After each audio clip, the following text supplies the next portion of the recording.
Listo. Bien.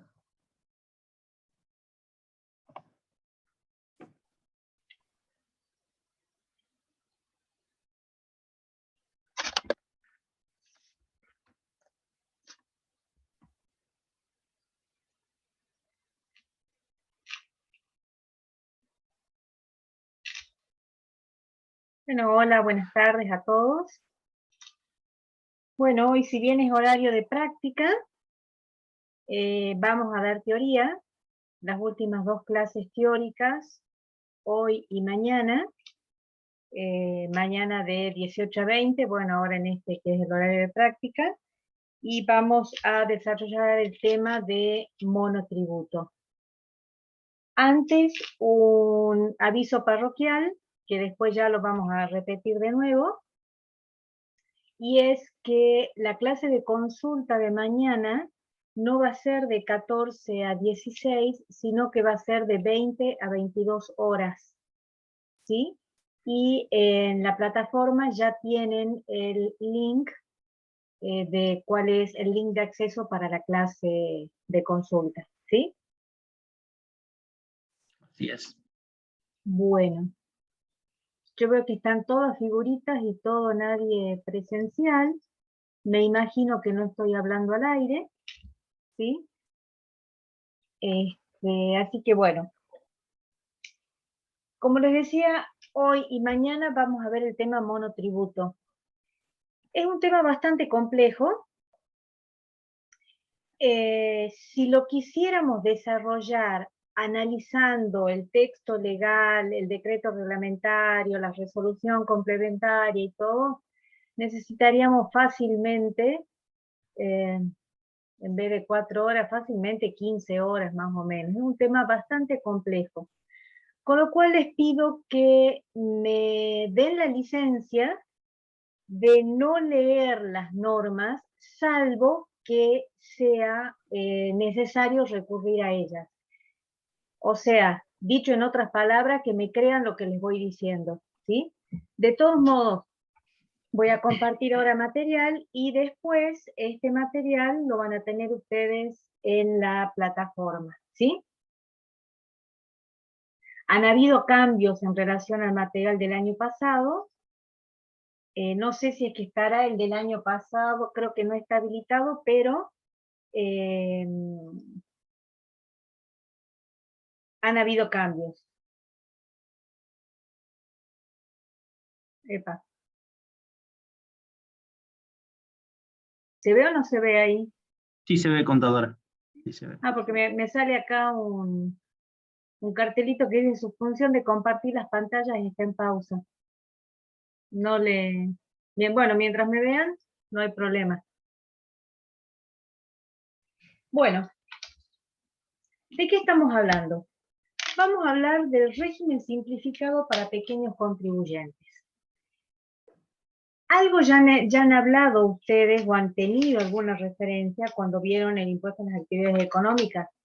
¿Por qué? Porque se hizo referencia al régimen simplificado, que viene de la mano de este, o sea, el régimen simplificado provincial, que tiene estrecha vinculación con el régimen simplificado para pequeños contribuyentes nacional.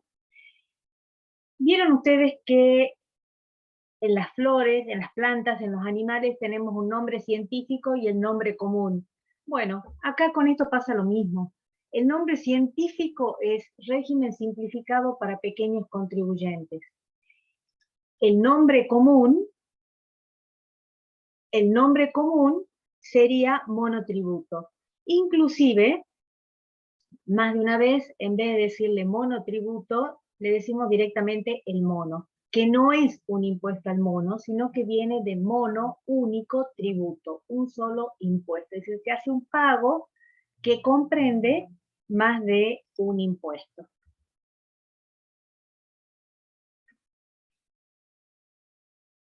¿Qué normas tenemos que tener en cuenta para analizar el monotributo? Bueno, lo primero que tenemos que tener en cuenta es que hay una ley base, que es el anexo de la 24977, cuya última modificación se realizó en julio del año 2021 por la ley 27639. Tiene un decreto reglamentario, que es el decreto 1 del año 2010, cuya última modificación fue también por el decreto 337 del año 2021, y que tiene una resolución general que es la RG 4309 del año 2018. Fíjense, este régimen empezó allá en el año 1998. ¿Por qué existe este régimen simplificado? Si ustedes se acuerdan, la Constitución Nacional que dice que todos estamos obligados a contribuir con el sostenimiento del Estado, ¿en función de qué? En función de la capacidad contributiva. Entonces, tienen que aportar a mantener al Estado tanto el multimillonario como el que tiene pocos ingresos.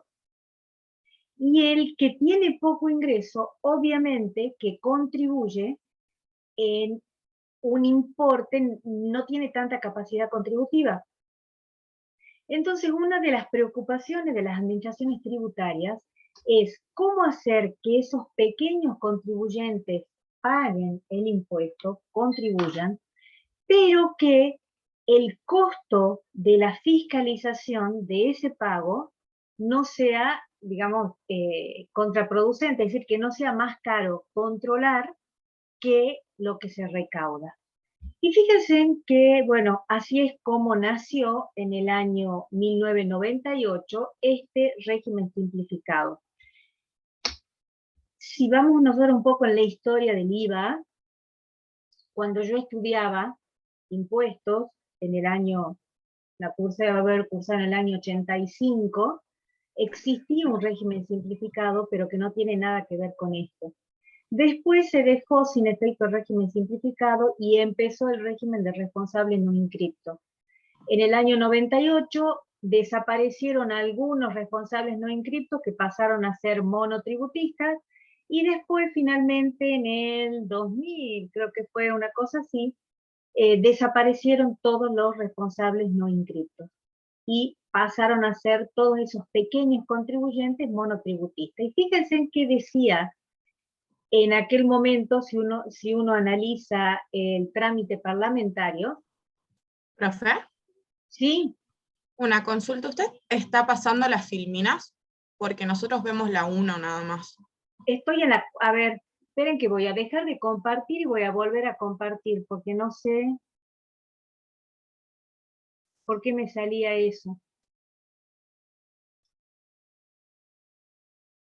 Dice, ahora los participantes pueden ver su aplicación. ¿Y por qué me sale? ¿Ven la 4 o no? No, no se ¿No? ve contador. A ver, empecemos de nuevo. Compartir. Ahí. Sí, ahora sí, profe. Ahí sí. ¿Ahora sí? Bien. Esperen que ahora como vuelvo para atrás. Ahí está. Bueno. Estos son nada más que los números de leyes, que la ley 24977, que les decía que la última modificación fue en julio de este año. Después les voy a contar toda la historia, qué es lo que sucedió en este año 2021 y dónde estamos parados. El decreto 1 del año 2010, que tuvo una última modificación por el decreto 337, y la RG 4309 del año 2018.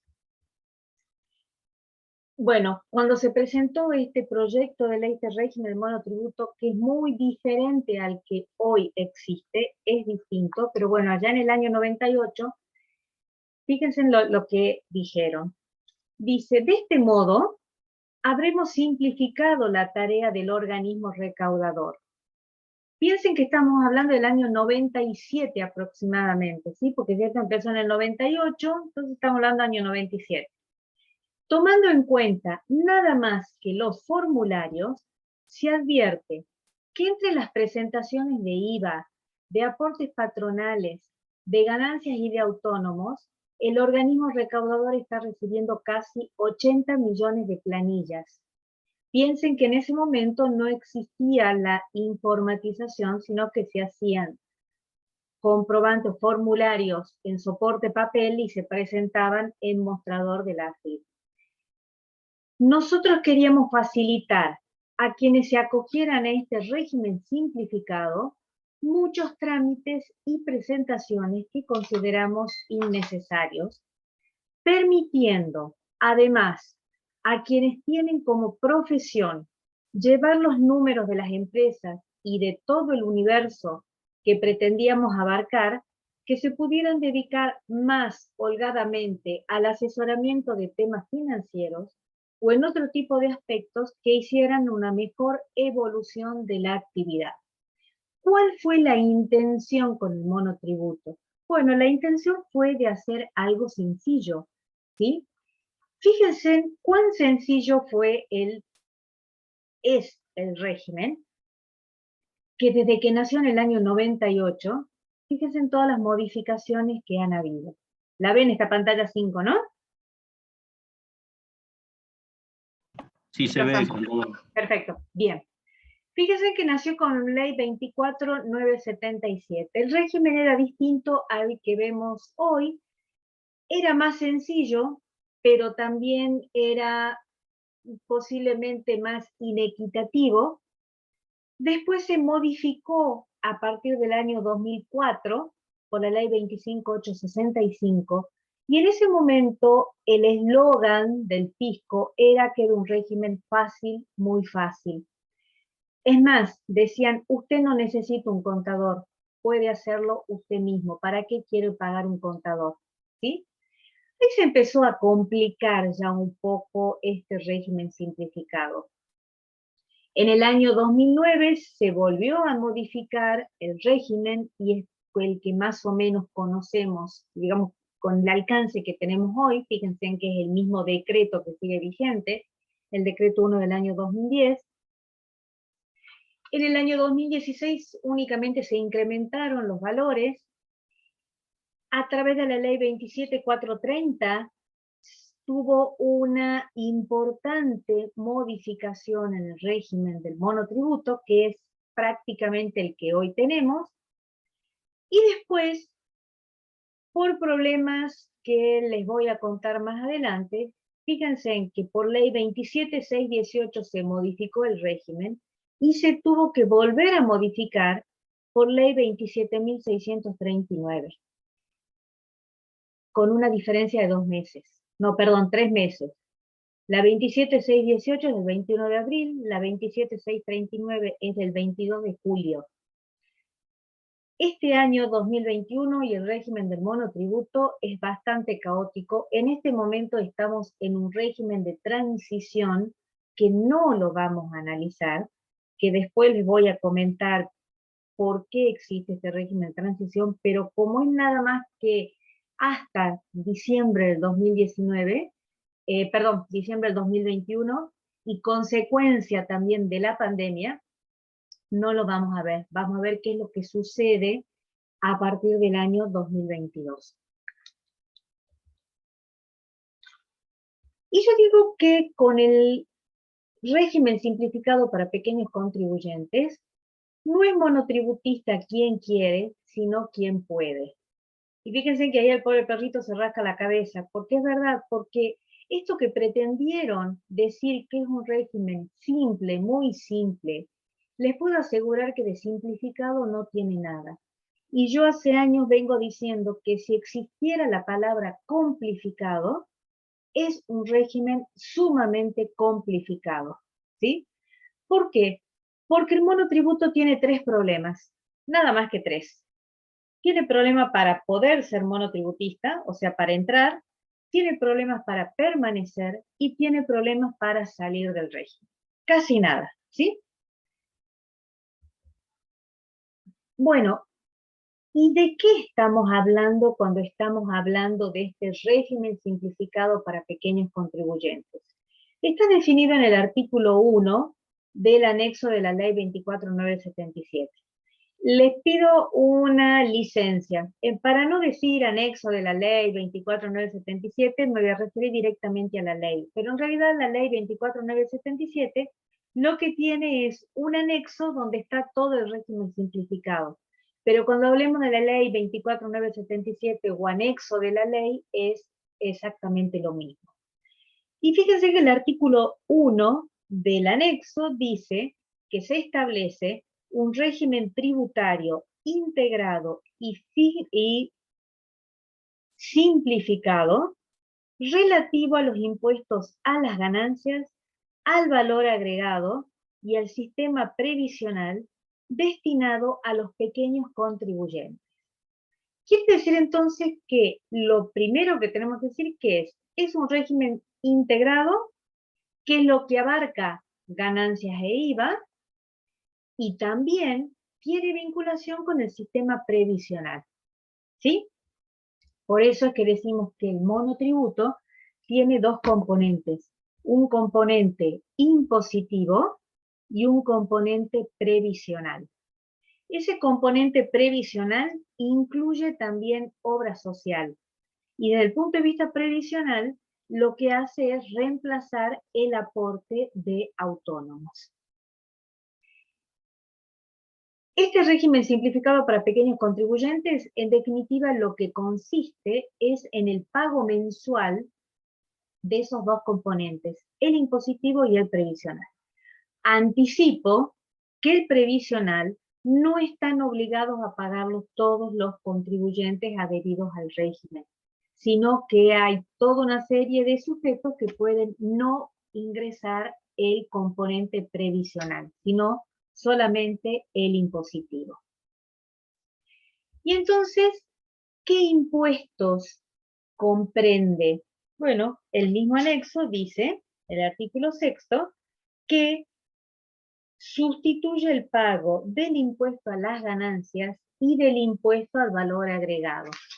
Y en su momento, como el impuesto a las ganancias mínima presunta era un complemento del impuesto a las ganancias, también, bueno, a través de esta ley se había dicho, también hay exención en ganancias mínima presunta. Hoy no tenemos ese problema porque ganancia mínima presunta fue derogado.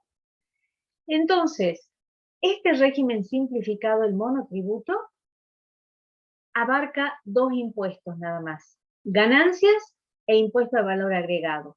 No incluye ni bienes personales, ni ingresos brutos, ni ningún otro impuesto nacional, provincial o municipal, salvo que la provincia haya adherido al régimen simplificado, como desde el mes de marzo de este año tenemos en Salta, pero se paga otro importe, ¿sí? Es decir, se toma como base lo del monotributo, la ley nacional, el régimen en cuanto a la categorización, pero el monto que se paga es independiente. El que esté en el régimen, en el monotributo nacional y en el régimen simplificado provincial, tiene que pagar dos componentes, el nacional y el provincial.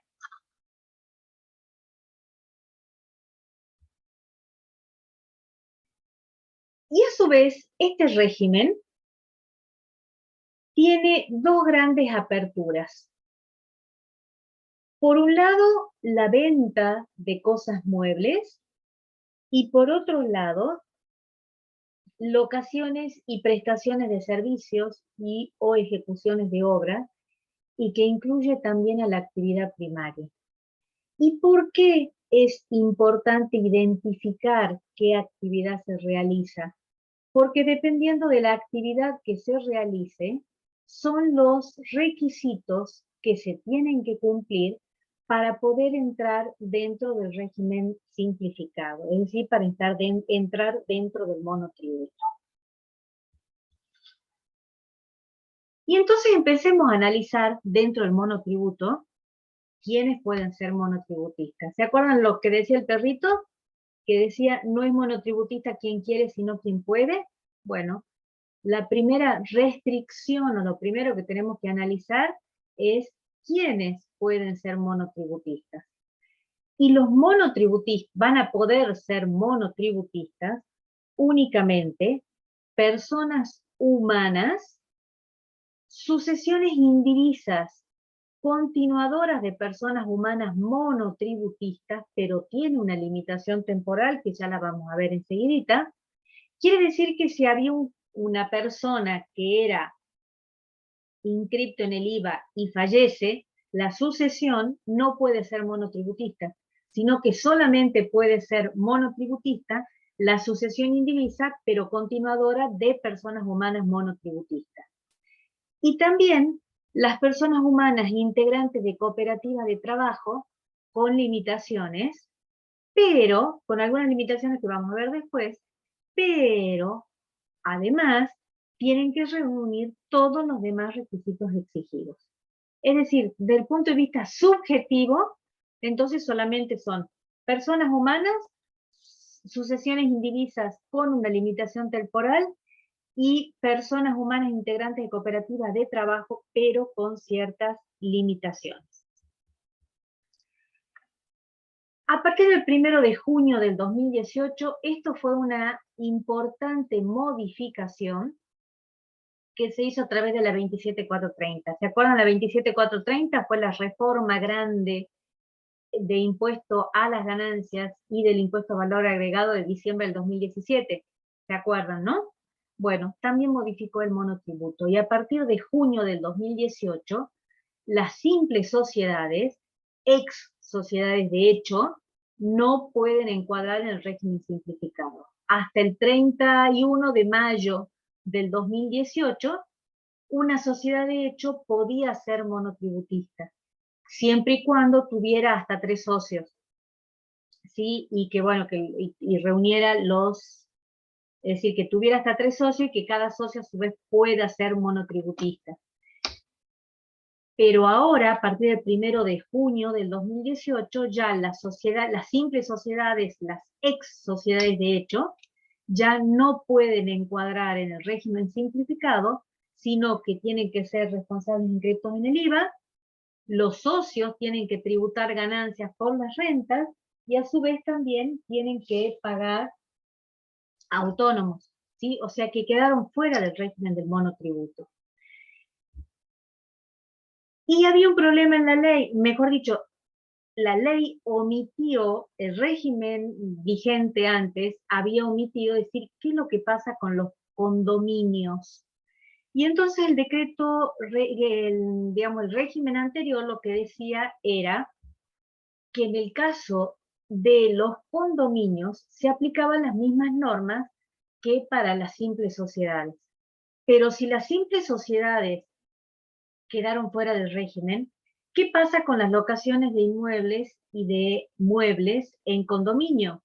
Bueno, esto tuvo que solucionarse a partir de, digamos, a través del artículo 5 del decreto 1 del año 2010. Fíjense en cómo era antes.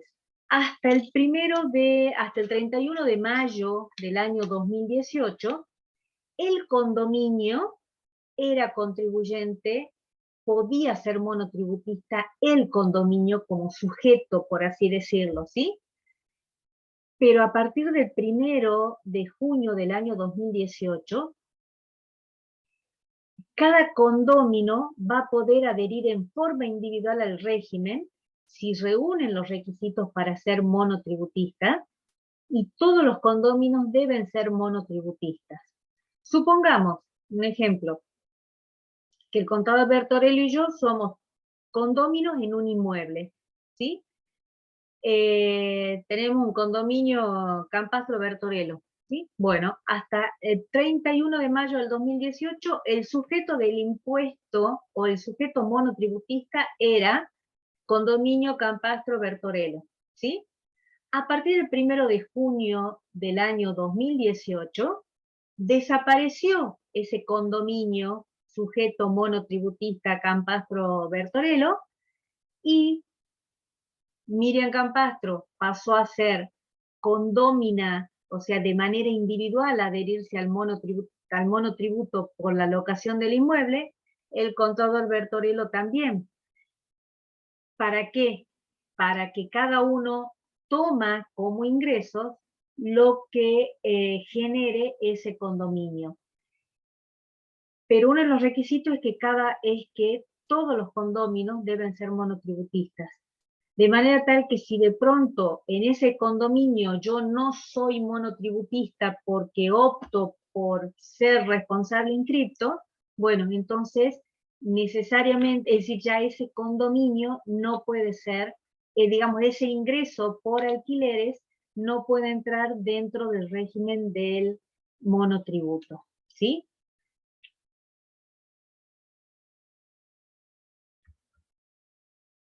Y yo les dije que las sucesiones indivisas pueden ser monotributistas, pero con una limitación temporal. Y dice la norma que las sucesiones indivisas continuadoras de causantes monotributistas, recuerden que causante es el fallecido, van a poder ser monotributistas hasta la finalización del mes en que se dicte la declaratoria de herederos o se declare la validez del testamento que verifique la misma finalidad, o se cumpla un año desde el fallecimiento del causante, lo que ocurra primero. ¿A qué les suena esto? ¿Les hace recordar algo de impuesto a las ganancias? Bueno, sí, ahora vamos a repasar un poco de ganancias. Quiere decir que, supongamos que fallece un contribuyente, que se abre un juicio sucesorio, pero que transcurrió un año desde el fallecimiento y no hay declaratoria de herederos, quiere decir entonces que ya esa sucesión indivisa no puede seguir siendo monotributista, o sea que solamente va a ser un año que pueda ser monotributista, y por lo tanto va a tener que incluirse esa sucesión en el régimen general del IVA y ganancias, y bueno, y en su caso el administrador de la sucesión pagar autónomos si es que corresponde. Veamos con un ejemplo. Supongamos que en septiembre del año 2020 se produce el fallecimiento de un contribuyente monotributista, que se inicia el sucesorio en abril del 2021, que la declaratoria de herederos se realiza en febrero del 2022 y la cuenta particionaria en abril del 2023. ¿Sí? A ver, la pregunta es, ¿qué es lo que va a pasar acá? ¿Puede seguir siendo monotributista esta sucesión indivisa? Y entonces, veamos, bueno, ¿qué es lo que va a pasar con el causante? El causante va a ser monotributista hasta septiembre del 2020. Habíamos dicho que falleció el 18 de septiembre. Entonces, bueno, hasta el mes de septiembre va a ser monotributista el causante. A partir del 1 de octubre del año 2020, va a nacer un sujeto sucesión indivisa monotributista, pero ¿cuánto tiempo? Dijimos que solamente va a ser hasta que se cumple un año desde el fallecimiento del causante.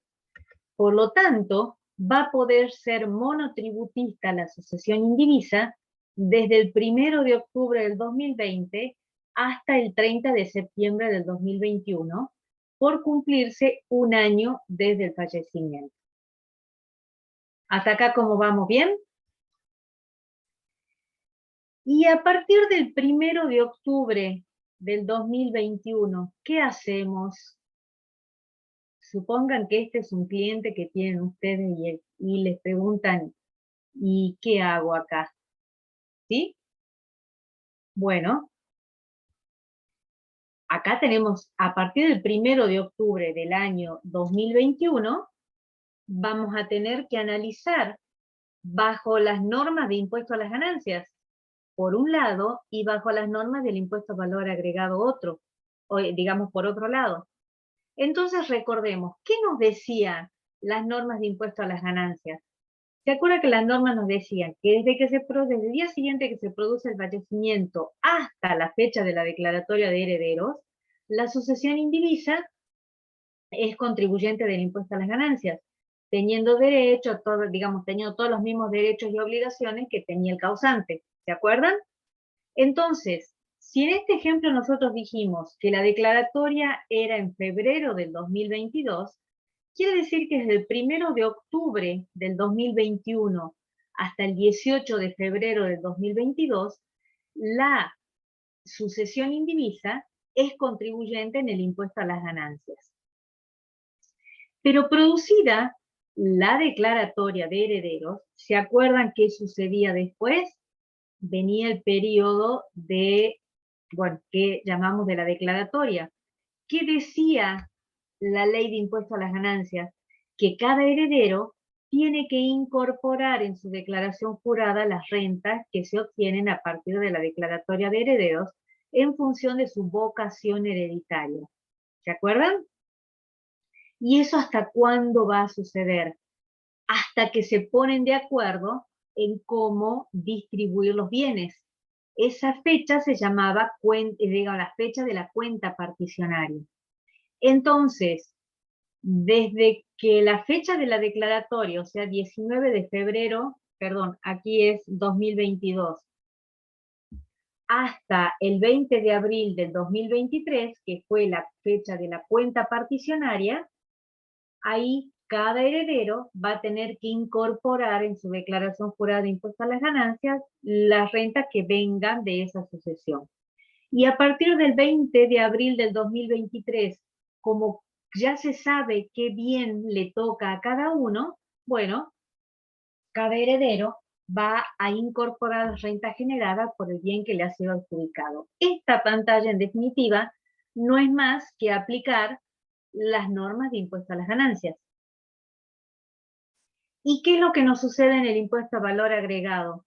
¿Se acuerdan que había un artículo 4 en el decreto reglamentario de IVA que decía que la sucesión indivisa sigue siendo sujeto del impuesto a valor agregado, dice el artículo 4, mientras exista la indivisión hereditaria, es decir, hasta la fecha de la cuenta, perdón, hasta el momento en que se produce la cuenta particionaria. Entonces, en definitiva, una sucesión indivisa va a ser monotributista hasta la declaratoria de herederos o transcurrido un año desde el fallecimiento, lo que suceda primero. ¿Sí? Bueno, hasta acá, ¿cómo vamos? Bien, profe. ¿Bien? Bueno, empezamos a complicarlo, porque hasta acá es facilísimo. Pero, ¿qué sucede? Hay ciertas actividades que se realicen que no se pueden incluir o encuadrar en el régimen del monotributo. Ellas son la dirección, administración o conducción de sociedades, quiere decir que un socio gerente de SRL o un gerente de SRL o un director de una sociedad no puede decir yo voy a pagar o voy a incluir los ingresos que obtenga como administrador de la sociedad dentro del régimen del monotributo. Tampoco lo que sea prestaciones e inversiones financieras, ni la compra-venta de valores mobiliarios, ni por la participación en las utilidades de cualquier tipo societario. Es decir, por ejemplo, yo soy, no sé, accionista de una sociedad anónima y cobro dividendos, bueno, esos dividendos no pueden entrar dentro del monotributo. Tampoco entran lo que sea ingresos en relación de dependencias, jubilaciones, ejercicio de cargos públicos, pensiones o retiro, ni los ingresos por ventas de inmuebles. ¿Qué tienen en común todas estas actividades si las vinculamos con el impuesto al valor agregado? Fíjense que la mayoría de estas, la mayoría no, todas estas actividades están exentas en el IVA, ¿sí? Entonces, estas actividades no pueden entrar en el monotributo y en consecuencia tienen que pagar impuesto a las ganancias por el régimen general. Por ejemplo, yo como profesional, ¿sí? Puedo encuadrarme, como contadora puedo encuadrarme dentro del monotributo. Pero supongamos que soy directora de una sociedad y cobro honorarios por esa actividad. Bueno, esa actividad de dirección, de administración de la sociedad no entra dentro de lo del monotributo y por lo tanto tengo que pagar impuesto a las ganancias. Quiere decir entonces que yo puedo mantener la condición de estar adherido al monotributo y a su vez estar inscrito en impuesto a las ganancias. Y la respuesta es sí, no hay ningún problema. De hecho, hay mucha gente que es monotributista y trabaja en relación de dependencia y paga impuesto a las ganancias por estar en relación de dependencia y no paga por la actividad, digamos, que está en monotributo, o sea que tiene una doble inscripción como monotributista y a su vez inscripto en el impuesto a las ganancias. Ahora, ¿puedo ser monotributista y a su vez inscripto en el impuesto a las ganancias? Y la respuesta es no. Dice el artículo 1 del decreto reglamentario, resulta incompatible la condición de pequeño contribuyente con el desarrollo de alguna actividad por la cual el sujeto conserve su carácter de responsable inscripto en el impuesto al valor agregado. Quiere decir que volvamos a estas actividades, que dijimos que tenían en común estas actividades, que están exentas en el IVA. Entonces, ¿yo puedo desarrollar cualquiera de estas actividades? Sí, porque son todas exentas en el IVA. Pero no puedo de pronto decir, a ver, por mis ingresos como profesional voy a ser monotributista y por la locación de inmuebles comerciales voy a ser responsable inscripta. No, ¿sí? Todas las actividades van a tener que encuadrar dentro del monotributo. Mejor dicho, todas las actividades voy a tener que tener en cuenta todas aquellas grabadas con IVA para ver si puedo ser monotributista. Y acá empezamos en cuanto a sujetos, también, algunas preguntas que se han ido dando a través de la historia del monotributo. Y se preguntó, ¿una persona humana residente en el exterior que realiza actividad en nuestro país puede ser monotributista? Y la respuesta de AFIP fue no. ¿Por qué? Porque el régimen no está instrumentado para residentes en el exterior. ¿Por qué? Porque tiene que ser alguien que tenga un domicilio en el país. Por lo tanto, ese sujeto no puede ser monotributista. Y en consecuencia, si realiza una actividad en nuestro país, ¿se acuerdan cuál es la consecuencia en ganancias y en IVA? ¿Sí? En ganancia pasa a ser un beneficiario del exterior y en el caso del IVA, el que lo contrata es quien tiene que pagar, de cierta manera, el impuesto de este sujeto. Pero se preguntó, ¿y si una persona humana reside en el país o residente en el país obtiene ingresos por locación de inmuebles en el exterior, puede encuadrar como monotributista? Y le contestó la AFIP a través de un dictamen que sí, en la medida que cumpla con todos los parámetros. Recién estamos empezando a ver el primer parámetro, que sería el parámetro subjetivo, ¿sí? Y se acuerdan que en impuesto a las ganancias, en primera categoría, teníamos el valor locativo, ¿sí? ¿Qué era el valor locativo? Era el valor que se obtendría por haber alquilado el inmueble a un tercero. Es decir, el valor locativo es lo que se deja de ganar por no haber alquilado a un tercero. Entonces, las normas de impuesto a las ganancias dice, usted tiene que pagar impuesto a las ganancias sobre ese valor locativo. Entonces se preguntó, ¿puede ser monotributista por ese valor locativo cuando se cede un inmueble a precio no determinado? Y dijo, no, no puede ser monotributista por esa renta presunta porque el régimen del monotributo está pensado para rentas reales. Entonces, definido quiénes son los sujetos que pueden llegar a ser monotributistas, ¿sí? Que repasamos, personas humanas, algunos asociados de cooperativas cooperativas de trabajo,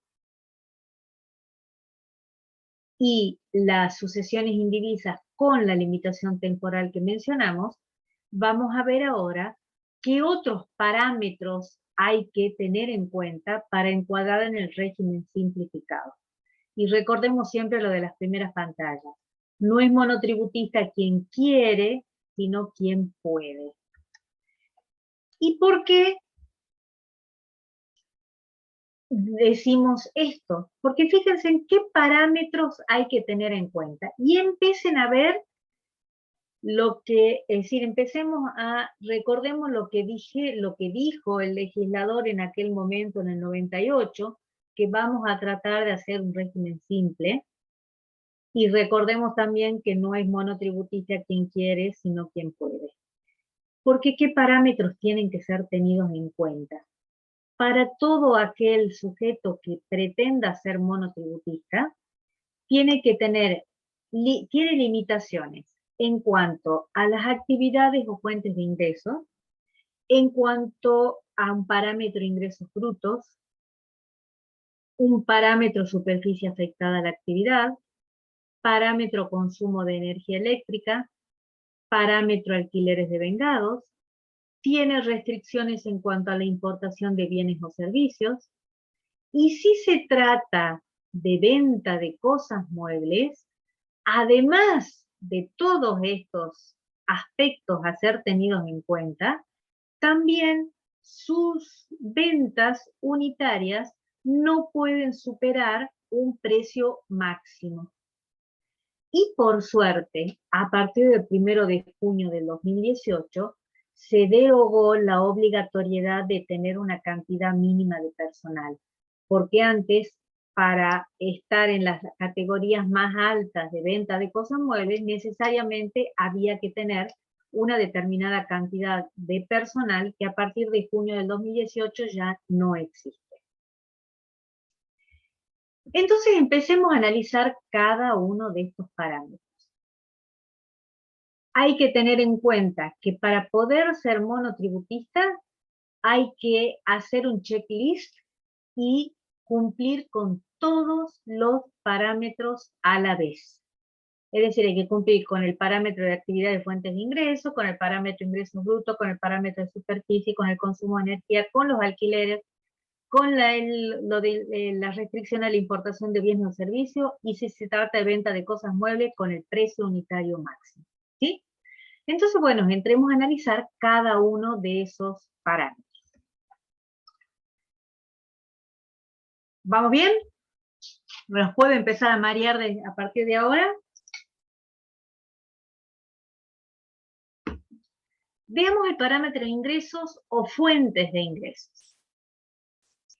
Y nos dice la norma, no puede ser monotributista quien desarrolle más de 3 actividades simultáneas o tengan más de 3 unidades de explotación. Ajá, ¿y qué es esto? ¿Qué es actividad económica? ¿Y qué es unidad de explotación? Bueno, lo define el decreto reglamentario y dice unidad de explotación. Cada espacio físico en el que se desarrolle la actividad o cada rodado, inmueble en alquiler o cada condominio del que forme parte. ¿Sí? Quiere decir que ya empezamos con problemas, porque la primera restricción es, bueno, en cuanto a unidades de explotación. Quiere decir que, supongamos,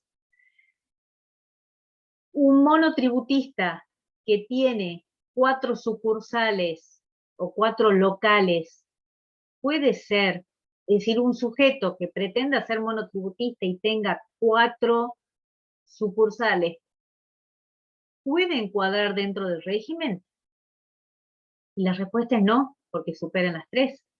Tiene 3 unidades de explotación. Y también se define el decreto reglamentario a la actividad económica como las ventas, locaciones o prestaciones de servicio que se realicen dentro de un mismo espacio físico, así como las actividades desarrolladas fuera de él, con carácter complementario, accesorio o afín, y como así también las obras y o locaciones de cosas, o aquellas por la que para su realización no se utilice un local o establecimiento. ¿Sí? Entonces tenemos que tener en cuenta dos cosas: actividad desarrollada y unidad de explotación. Si, entonces la pregunta es, si yo tengo que tener en cuenta ambas, ¿qué es lo que tomo primero? ¿Qué es lo que tomo en cuenta, la actividad económica o la unidad de explotación? Bueno, también lo dice el decreto reglamentario y dice, en primer lugar, tengo que tener en cuenta las unidades de explotación y después voy a adicionar las actividades que se desarrollen fuera de esta, ¿sí? Y supongamos un ejemplo, un contribuyente que se dedica a la venta de latas de pintura y posee 4 locales. Como las unidades de explotación o locales superan los 3, no puede ser monotributista aunque se dedique a una sola actividad. ¿Sí? Ahora, supongamos también un contribuyente que tiene un local de venta de latas de pintura y es locador de 3 inmuebles. Y que habíamos dicho que por unidad de explotación se tiene en cuenta cada inmueble. Por lo tanto, como las unidades de explotación son 4, pese a que tiene 2 actividades, no puede ser monotributista. De hecho, si vimos acá también que cada rodado cuenta como unidad de explotación, si no sé, un mismo sujeto tiene 4 automóviles que alquila, ¿sí? O sea, o presta servicio de remis mejor, entonces, bueno, ahí no puede ser monotributista porque tiene más de 3 unidades de explotación o fuentes de ingreso. También se puede, digamos, conceptualizar. A ver, y veamos. Un contribuyente que es contador, tiene 2 inmuebles que alquila, es socio gerente de una SRL y profesor universitario en relación de dependencia. ¿Puede ser monotributista? Y lo primero que decimos no, porque tiene 5 actividades. ¿Cuáles? O sea, 5 actividades o fuentes de ingresos. Tiene 2 inmuebles que alquila, es socio gerente, es profesor universitario y es contador. Pero ¿se acuerdan que habíamos visto que el administrador de sociedad y el estar en relación de dependencia no cuentan, no pueden incorporarse dentro del monotributo? ¿Sí? Entonces, eso se excluye de todo el análisis, se excluye tanto como actividad como los ingresos que genere. Entonces decimos, bueno, si bien tiene 5 actividades o fuentes de ingresos, hay 2 que no cuentan. Entonces vemos las otras 3. Contador y 2 inmuebles. Son 3 fuentes de ingresos y por lo tanto puede ser monotributista en función del parámetro cantidad de actividades. ¿Sí?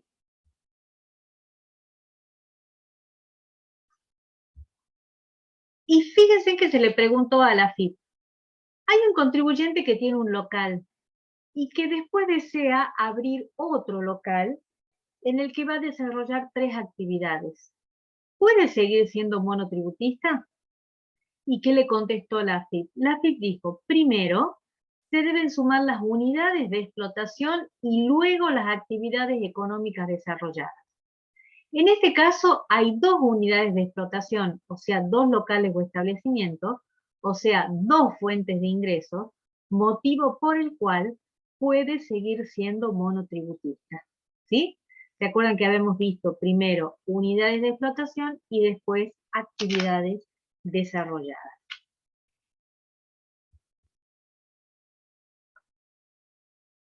Y se preguntó,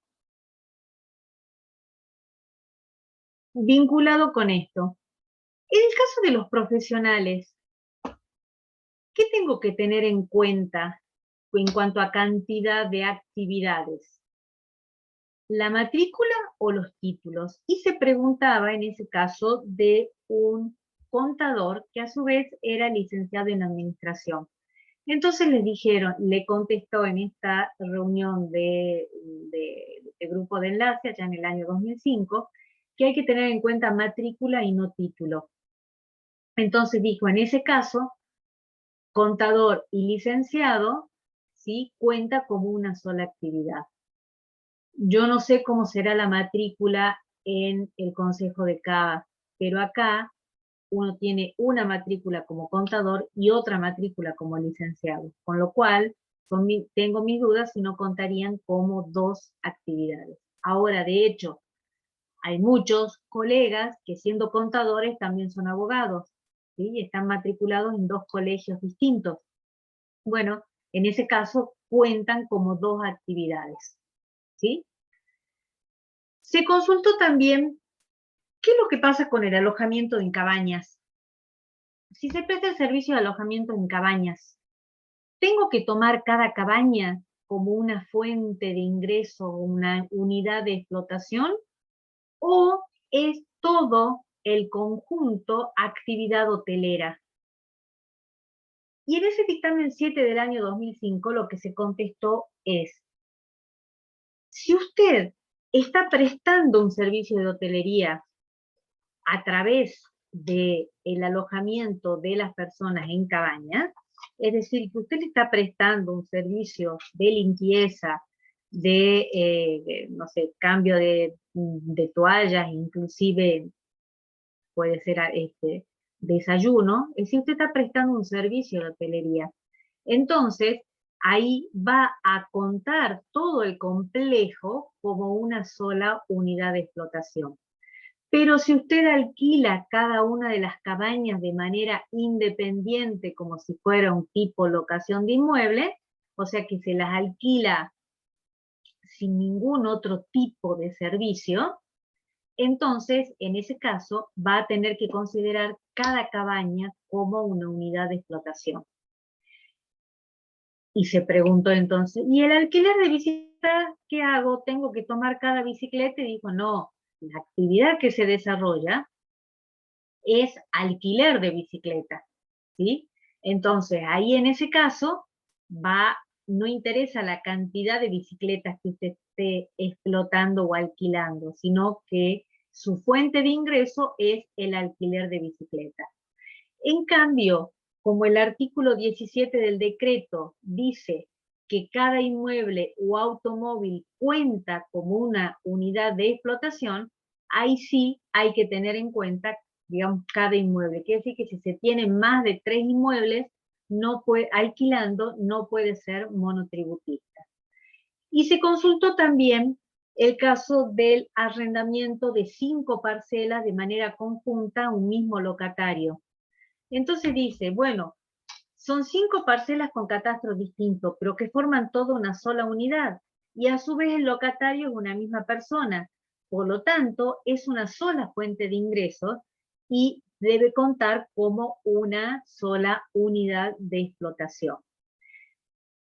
Y en este dictamen 1 del 2019 se le consultó, y en el caso de locación de cocheras, ahí el fisco contestó diciendo, cada cochera tiene que ser considerada como un inmueble y por lo tanto, para usted ser monotributista, únicamente puede tener un máximo de 3 cocheras alquiladas. ¿Por qué? Porque cada una cuenta como una unidad de explotación.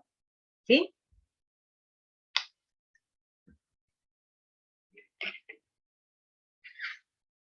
Hasta aquí. ¿Estoy cumpliendo el objetivo de marearlos o todavía no?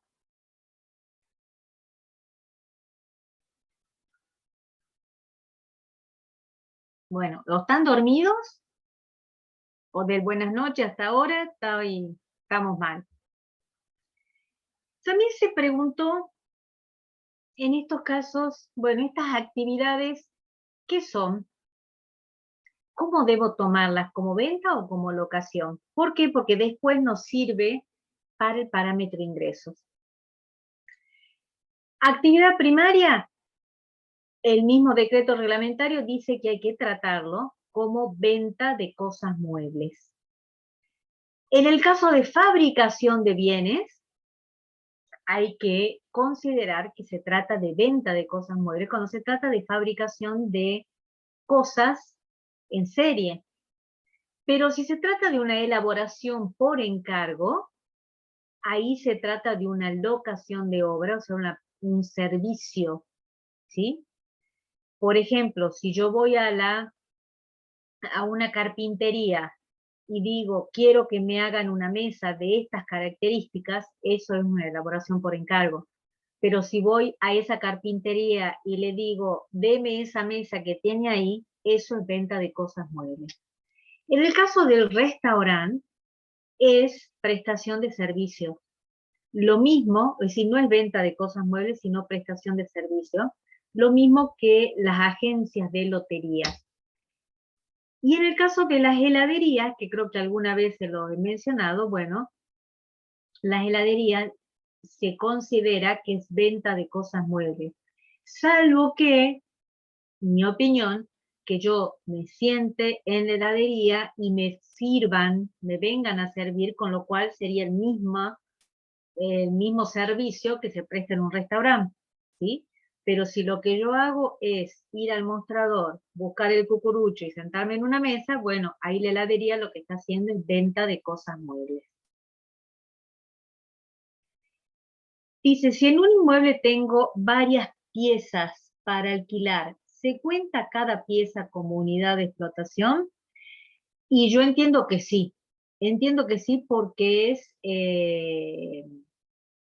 si vos, a ver, si alquilas la habitación de manera independiente, que lo único y que le das la llave para que entre y no le das ningún otro servicio, o sea, no es un servicio de hospedaje, entonces para mí hay que tomarlo cada habitación como, digamos, una unidad de explotación. Perdón, se me trababa la lengua, ¿sí? Que sería más o menos lo que dice el dictamen que les mencioné, el dictamen de las cabañas. Le cambiemos cabaña por habitación, ¿sí? Bueno, este es el primer parámetro, cantidad de actividades o fuentes de ingreso.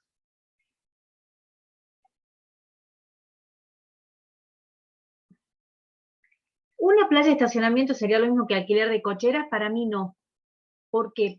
¿Qué es la playa de estacionamiento? Yo estoy dando el servicio de estacionamiento, ¿sí? En cambio, en el alquiler de cocheras, yo le doy la llave para que entre el auto al inmueble, ¿sí? Entonces, si la playa de estacionamiento lo tengo mensualizado, para mí eso sí podría entrar en monotributo, pero alquiler de cocheras, que de pronto, no sé, tengo un departamento y en el departamento tengo la cochera y resulta que no tengo auto, entonces alquilo la cochera, bueno, entiendo que a eso se refiere el dictamen, pero en la playa de estacionamiento, para mí lo que cuenta es la actividad playa de estacionamiento. De hecho, si ustedes ven, creo que el 99% de las playas de estacionamiento en Salta son todas monotributistas. Bien. El otro parámetro que hay que tener en cuenta, y vayan sumando porque hay que cumplir, como les dije, con todos los parámetros, es el parámetro ingresos. Y acá sí es importante el tipo de actividad que se desarrolla. ¿Por qué? Porque no debe superar el máximo según la actividad desarrollada. Si se trata de locaciones y prestaciones, 2.600.000 pesos anuales. Y si se trata de venta de cosas muebles, 3.700.000 pesos anuales. Si tomamos 260.000 pesos, 2.600.000 pesos anuales, esos son más o menos un promedio de 216.000 pesos por mes, ¿sí? No quiere decir que todos los meses tiene que tener ese ingreso, no, sino un mes puedo tener menos, otro mes puedo tener más, pero en el año voy anticipando en los últimos 12 meses, no puede superar los 2.600.000 pesos, si se trata de locaciones y prestaciones, o de 3.700.000 pesos.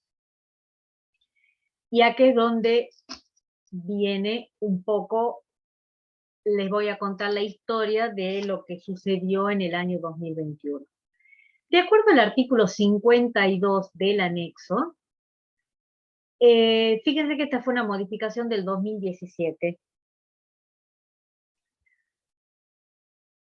Antes no estaba fijada una actualización del parámetro ingresos. Entonces había que esperar a que el legislador modificara la ley o, en su caso, más de una vez, el Poder Ejecutivo iba actualizando los parámetros. Hasta que directamente en el año 2017, cuando se modificó el régimen de monotributo, se dijo, bueno, hagamos una cosa, se van a actualizar, hagamos un parámetro de actualización permanente, ¿sí? Entonces, incluyeron el artículo 52 del anexo, que se actualizarán anualmente en enero, teniendo en cuenta la proporción de las dos últimas variaciones del índice de movilidad de prestaciones previsionales previsto en el artículo 32 de la ley 24.241. Bueno, primer problema. Cuando entra un proyecto de ley al Congreso, muchas veces sufre modificaciones. Esto entró así al Congreso y así salió del Congreso. Pero lo que tuvo modificación fue el artículo 32 de la ley 24.241.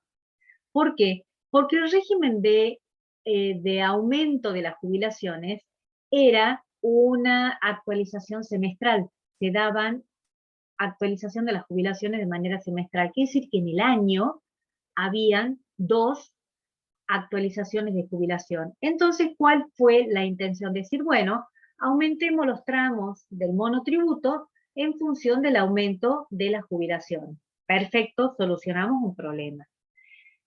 Pero en la misma ley 27.430 modificaron el artículo 32 de la 24.241 y resultó ser que a partir del 2018 la actualización de la jubilación fue trimestral. Quiere decir entonces que si vamos a lo que dice la ley, se actualizaría en función de las últimas 2 variaciones, sería la variación de julio y la variación de septiembre, ¿sí? O sea, las últimas 2 variaciones que hayan habido. Entonces, por eso es que el decreto reglamentario dijo que se tomará en cuenta la variación del índice de movilidad del año calendario completo que finalice el mes anterior al de la actualización. Entonces dice, no, está bien, pese a que la ley dice 2 últimas variaciones, tenemos que entender lo que es al año, con lo cual fue coherente. Pero, ¿qué sucedió? Diciembre del 2020, día 2019, se suspendió la aplicación del artículo 32 de la 24.241. ¿Qué dijo el Poder Ejecutivo? Bueno, se dijo, se suspende la actualización de las prestaciones previsionales en función de la inflación y de otros coeficientes, y el aumento va a ser decidido por el Poder Ejecutivo en función de las disponibilidades financieras. ¿Sí? Problema para el año 2021. ¿Por qué? Porque no teníamos para el año 2021 con qué índice actualizar o cómo actualizar los tramos del monotributo. Esto fue solucionado por la ley 27.618. Esta ley 27.618 fue sancionada en abril del 2021. Y se armó tal lío, ¿por qué? Porque se pretendió hacer un reajuste retroactivo a partir de enero del 2021, con lo cual aumentó más o menos un 35% los parámetros, ¿sí? Pero también los montos a pagar. Entonces, uno quedó debiendo dinero y había que reencuadrarse. Entonces, pero a su vez han habido derechos adquiridos porque uno ya había cancelado la obligación, ¿sí? Bueno, se armó tal revuelo que en julio del 2021 hubo que sancionar una nueva ley que fue la 27639, que es la que estableció los parámetros existentes hoy, ¿sí? Entonces, durante el año 2021, esta misma ley 27639 dijo: tomemos los parámetros de la 27618, pero los montos a pagar van a ser los del año 2020, y a partir de julio del 2021 recién vamos a tomar nuevos parámetros. O sea, lo de simplificado, el 2021 es una complicación terrible. ¿Qué va a pasar para el 2022? Bueno, tanto la ley 27618 como la 27639 dicen algo así como específicamente para el año 2021. Con lo cual, si seguimos teniendo suspendido el artículo 32 de la 24241, quiere decir que para el año 2022, a menos que en diciembre saquen algo, vamos a estar exactamente en el mismo problema con el parámetro ingresos, ¿sí? Bueno, esto es más o menos muy sencillito, ya sé que los he mareado bastante, pero cuando veamos cómo es el régimen del monotributo, cuando sigamos viendo más adelante, voy a volver a referirme, van a ver por qué es que se armó este lío. En principio, para el parámetro ingreso, tienen que tenerse en cuenta los ingresos de los últimos 12 meses calendarios. Pero la realidad es que hay que hacer un control permanente de ingresos para no quedar excluido del régimen. ¿Qué es quedar excluido del régimen? Es no poder seguir siendo monotributista porque se han excedido algunos de los parámetros, ¿sí? Vamos a ver, hay un montón de causales de exclusión. Ahora, cuando se desarrollan dos actividades, y yo dije, bueno, para locaciones y prestaciones son 2.600.000, venta de cosas muebles 3.700.000, entonces, si yo desarrollo dos actividades, por ejemplo, soy contadora y a su vez vendo ropa, ¿cuál va a ser principal? Entonces dice, va a ser principal la que genere los mayores ingresos brutos. Y entonces se van a tener que tener en cuenta los parámetros en función de esa actividad principal. Por ejemplo, desarrollo de la actividad profesional, 1 millón de pesos, e ingresos por la venta de cosas muebles, 1.600.000. Entonces, va a tener que encuadrarse teniendo en cuenta los parámetros previstos para venta de cosas muebles por ser esa la actividad principal. Y por supuesto que sumando todos los parámetros de cada una de las actividades, ¿sí? Entonces, por ejemplo, en este caso, cuando yo tengo que ver cuál es el total de ingresos es 2.600.000. Bueno, pero voy a encuadrar en la tabla de venta de cosas muebles. Y fíjense que el artículo 3 del anexo dice que ¿qué se entiende por ingresos brutos? Van a ser a los obtenidos por las ventas, obras, locaciones y prestaciones correspondientes a operaciones realizadas por cuenta propia o ajena, excluidas aquellas que se hubieran cancelado y neto de descuento efectuado según costumbres de plaza. Quiere decir, y bueno, y también después el decreto reglamentario dice que tienen que tenerse en cuenta los ingresos devengados, pero en ningún lugar indica qué se entiende por devengados. Y acá vemos que en el régimen del monotributo tenemos dos impuestos incluidos, ganancias e IVA. Y en ganancias tenemos un concepto de devengado que no necesariamente pueda llegar a ser el mismo que en el impuesto a valor agregado, ¿sí? Entonces, bueno, es un tema que nunca se ha definido. ¿Qué es lo importante acá? Que hay que tener en cuenta los ingresos que se han obtenido tanto por operaciones por cuenta propia como por cuenta ajena. ¿Y qué quiere decir por cuenta ajena? Por ejemplo, alguien que hace ventas a nombre propio por cuenta de tercero, ¿sí? Bueno, ese en realidad nunca va a poder ser monotributista. salvo que sea un pequeñísimo contribuyente, ¿sí? ¿Por qué? Porque tiene que sumar los montos de, aunque haya realizado actividades por cuenta ajena, ¿sí? Fíjense que hay por lo menos dos causas. En el primer caso, Sánchez Noralía, se trataba de una actividad de servicios inmobiliarios por cuenta de terceros, donde el fisco, ¿qué es lo que hizo? Le dijo, señora Sánchez, usted no puede ser monotributista porque usted excede el parámetro de ingreso. Y la señora dijo, pero mi actividad es prestar servicios inmobiliarios, yo cobro alquileres que son de otros. Y la FIP le dijo, ah, no, señor.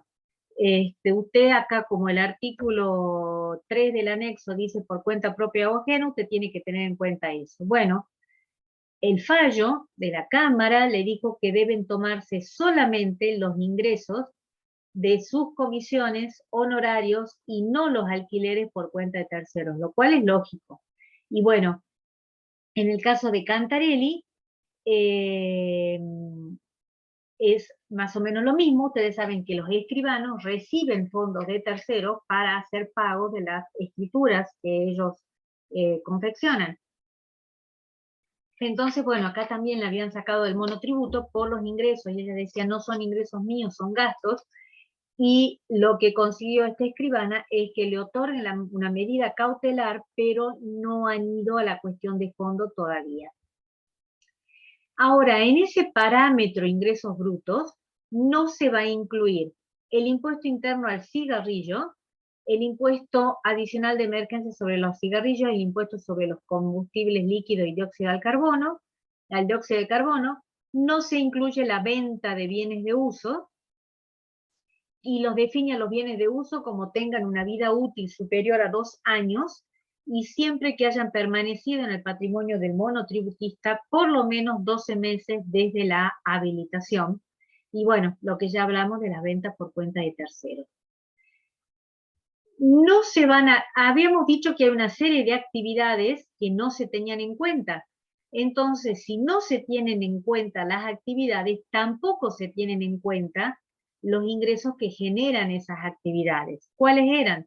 Cargos públicos, trabajo efectuado en relación de dependencia, jubilaciones, pensiones o retiros, en la actividad de dirección de sociedades, prestaciones, inversiones financieras, compra-venta de valores mobiliarios, participación en utilidades de sociedades. Quiere decir que no lo tengo en cuenta para nada, ni como actividad, ni como parámetro de ingreso, ¿sí?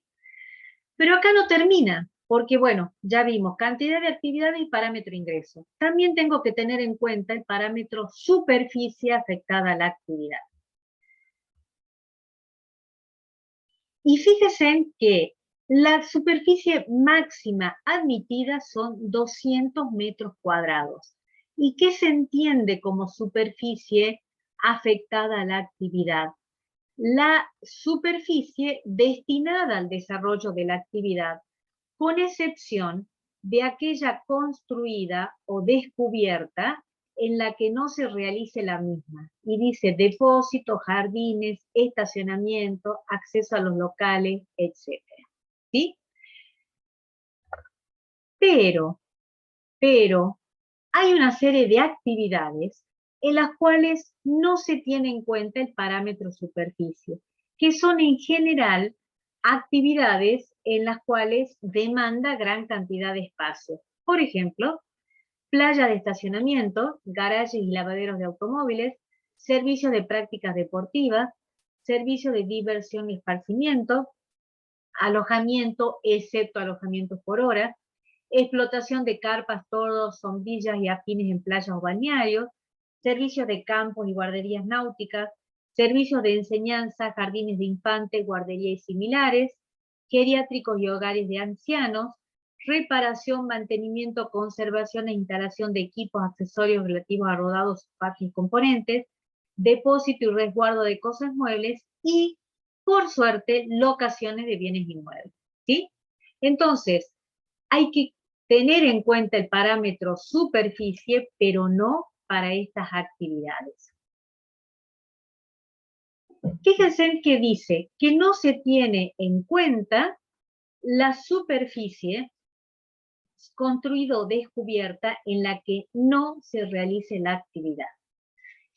Con el régimen vigente hasta el año 2010, esto era distinto. Les cuento por si ven alguna bibliografía anterior. Antes decía que hay que tener en cuenta la superficie afectada a la atención, ¿sí? Pero ahora dice superficie afectada a la actividad. Y este dictamen 41 del año 2010 se trataba de una panadería que le consultó al fisco cuál es la superficie que tiene que tener en cuenta. Si solamente la del despacho, que es donde se vende el pan, o si también donde se fabrica el pan, que ahí leyendo el dictamen me enteré que se llama cuadra. Entonces, ¿qué contestó la FIP?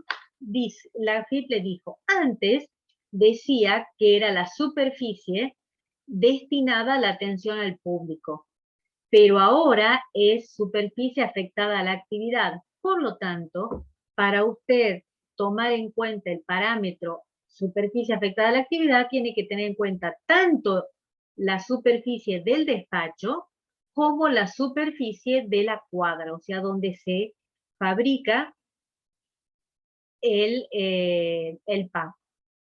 Pensemos en un restaurante. Hay que tener en cuenta no solamente el lugar de atención al público, sino también la superficie ocupada por la cocina. Y no puede superar los 200 metros cuadrados. Ahora, si se desarrolla la actividad en la casa habitación u otros lugares con distintos destinos, se va a tomar únicamente la superficie afectada a la actividad. Por ejemplo, yo, si en mi casa tengo instalado mi estudio o mi consultorio, no voy a tener en cuenta la superficie de toda la casa, sino solamente de lo que afecto al estudio o al consultorio. Pero puede ser que yo tenga más de una unidad de explotación de manera simultánea. Por ejemplo, lo que decíamos, bueno, que tenga 2 sucursales, ¿sí? Entonces, ¿qué dice? Bueno, en ese caso, usted tiene que sumar las superficies afectadas a cada unidad de explotación. Supongamos que en uno son 30 metros y en el otro son 60 metros. Bueno, el total de superficie afectada a la actividad van a ser 90 metros cuadrados. Este es fácil, porque lo hacemos de manera simultánea, tiene 2 unidades de explotación. Pero puede ser que se usen distintas unidades de explotación en forma no simultánea, ¿sí? Por ejemplo, por decirle, en un consultorio médico, que atienda en un consultorio en un lugar a la mañana y en otro consultorio a la tarde. Entonces, ¿cómo tiene en cuenta el parámetro superficie?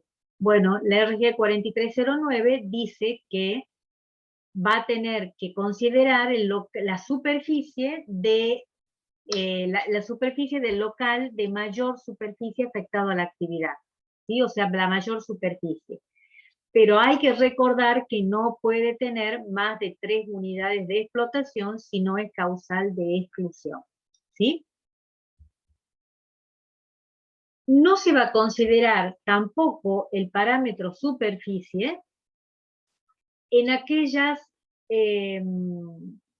zonas urbanas, suburbanas o rurales de las ciudades o poblaciones de hasta 40.000 habitantes, y para eso hay que tener en cuenta el último censo poblacional realizado.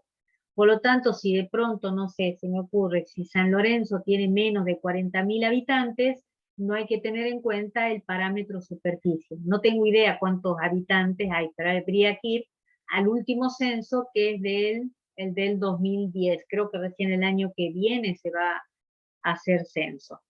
Y dice también que en el caso de la actividad primaria y de la prestación de servicios sin un local fijo, se van a categorizar únicamente por nivel de ingresos brutos, es decir, que no se va a tener en cuenta el parámetro superficie. Pero puede ser que haya varios varios monotributistas en un mismo local, ¿sí? Pensemos, no sé, algún local donde venden, hay locales de venta de ropa, ¿sí?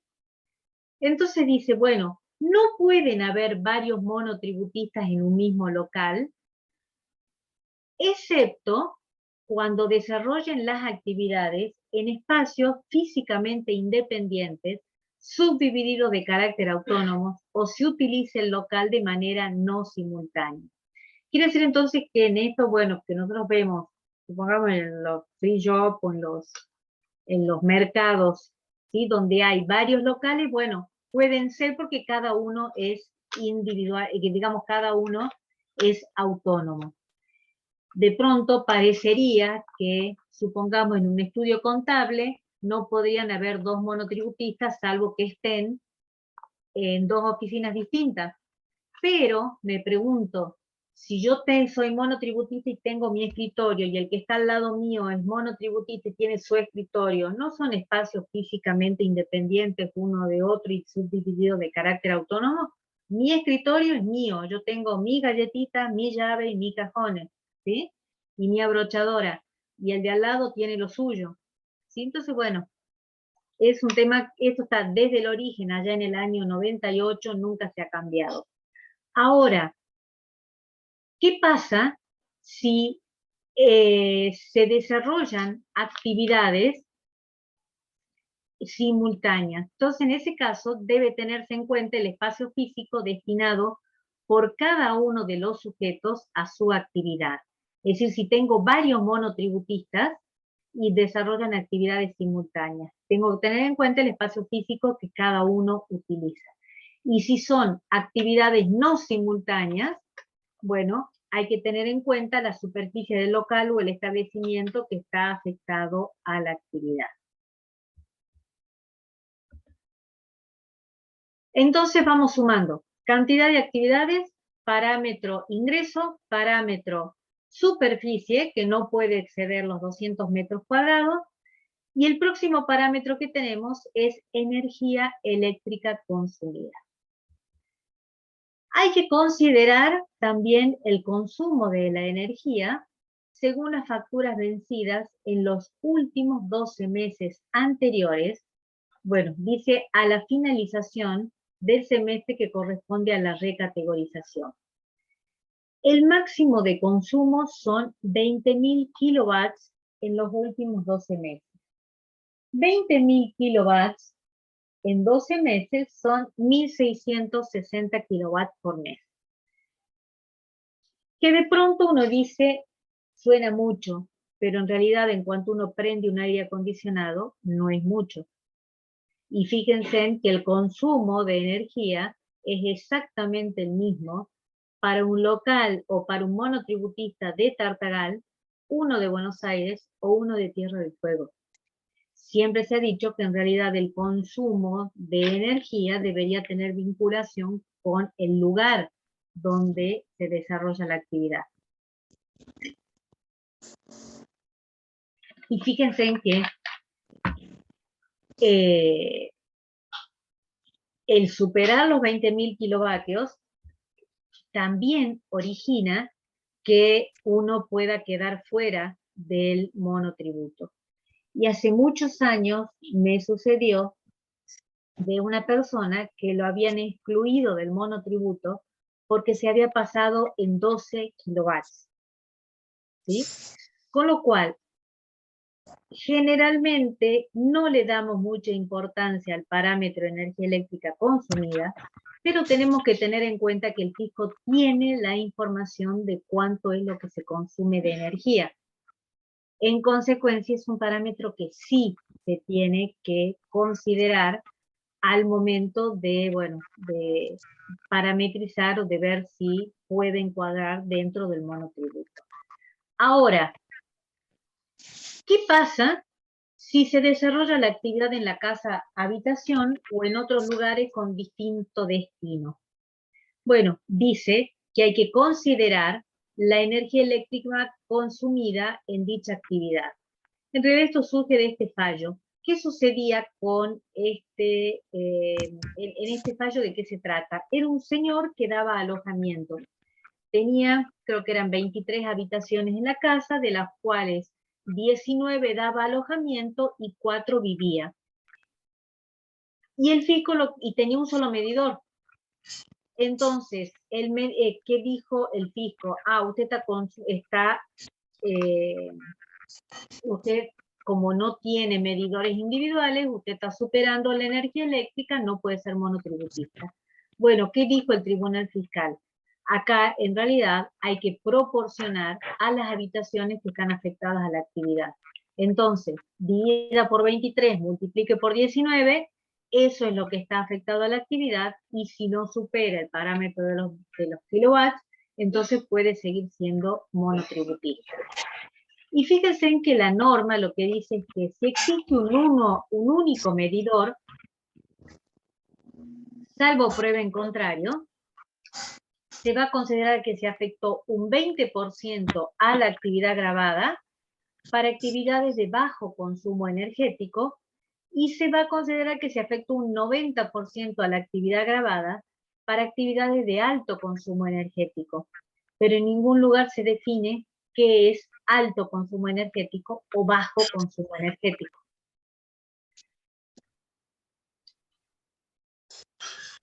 Acá también tenemos problemas con cuando tengo más de una unidad de explotación o se utilizan unidades en forma no simultánea. Y es lo mismo que en el caso de la habíamos visto el alquiler, ¿sí? Perdón. ¿Cuál era el que habíamos visto antes? El de la superficie.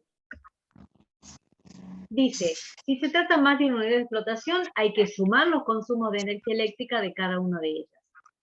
Si tengo distintas unidades de explotación en forma no simultánea, hay que tomar el mayor de los consumos de luz, aunque no coincida con el que se tomó para el parámetro superficie. Y hay una serie de actividades en las cuales no se aplica el parámetro energía eléctrica. Entiendo que es porque se tratan de actividades de alto consumo energético en cierto aspecto. Por ejemplo, están detalladas en el anexo 2 de la 4309, y son lavaderos de automóviles, expendio de helado, lavado y limpieza de artículos de tela, cuero o piel no industrial, kioscos y juegos electrónicos en localidades con menos de 400.000 habitantes. Pero, sin embargo, si bien han tenido en cuenta el expendio de helados, hay otras actividades que también tienen alto consumo energético. Por ejemplo, una carnicería, o por ejemplo, un almacén, ¿sí? O quien venda fiambres. Son actividades que, si no se tiene conectada la electricidad de manera permanente, el producto se echa a perder.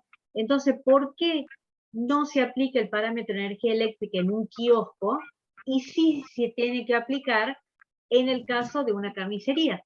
¿Sí? La verdad que no sé. Ahora, si hay un único medidor que es utilizado por varias personas a la vez, es decir, porque hay varios monotributistas en el mismo lugar, en el mismo local, y si las actividades se desarrollan de manera simultánea, entonces dice que, bueno, tiene que considerarse la energía eléctrica consumida por cada uno o la que se hayan asignado ellos en función de cada actividad. Y si se desarrollan las actividades de manera no simultánea, dice, bueno, ahí tiene que considerarse la energía eléctrica consumida en forma proporcional al número de sujetos. ¿Sí?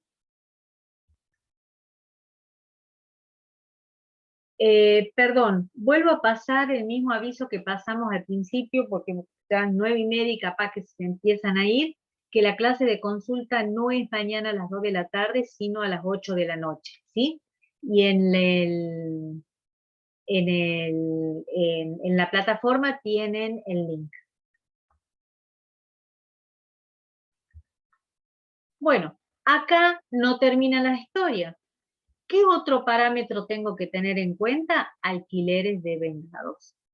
Y dice la norma, no se pueden superar alquileres, los alquileres no pueden superar los 423.667,03. ¿La verdad? 667,03 dividido 12 son 35.000 pesos de alquileres por mes.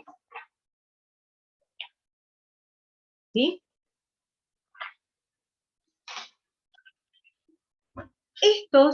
Este monto de alquiler se van a actualizar también anualmente en enero de cada año y con las mismas observaciones que habíamos hecho para el parámetro ingresos devengados, ¿sí? Que no vamos a volver a hablar. O sea que hay que tener en cuenta toda la misma problemática que mencionamos antes.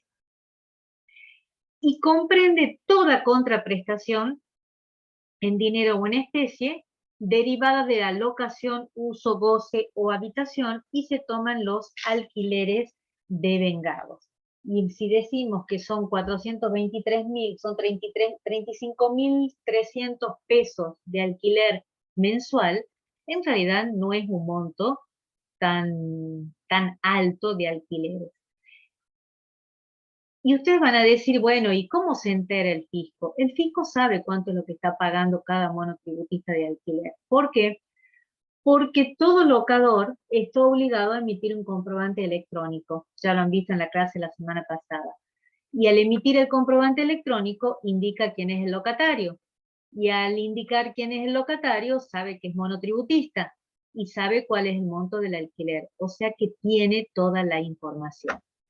En ese monto de alquiler hay que incluir también las mejoras introducidas por arrendatarios o inquilinos, la contribución directa territorial o otros gravámenes o gastos que haya tomado a su cargo el inquilino, el importe abonado por el uso de muebles u otros accesorios o servicios que suministre el propietario.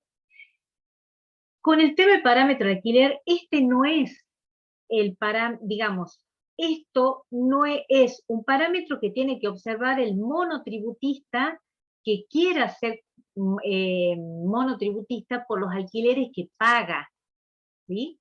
No el monotributista que es locador, sino el monotributista locatario, para ver si puede encuadrar dentro del monotributo. Si tiene más de una unidad de explotación, lo que veníamos viendo, tiene que sumar los alquileres devengados. Si tiene una unidad de explotación en forma no simultánea, tiene que tomar los alquileres de la unidad de explotación en la que se hubiere convenido el alquiler mayor. Si hay varios monotributistas en el mismo local desarrollando actividades de manera simultánea, hay que considerar el monto asignado proporcionalmente en función del espacio físico destinado a cada actividad, y si se desarrollan de manera no simultánea, hay que considerar el monto de los alquileres devengados correspondiente a la obligación de pago asumida para cada sujeto.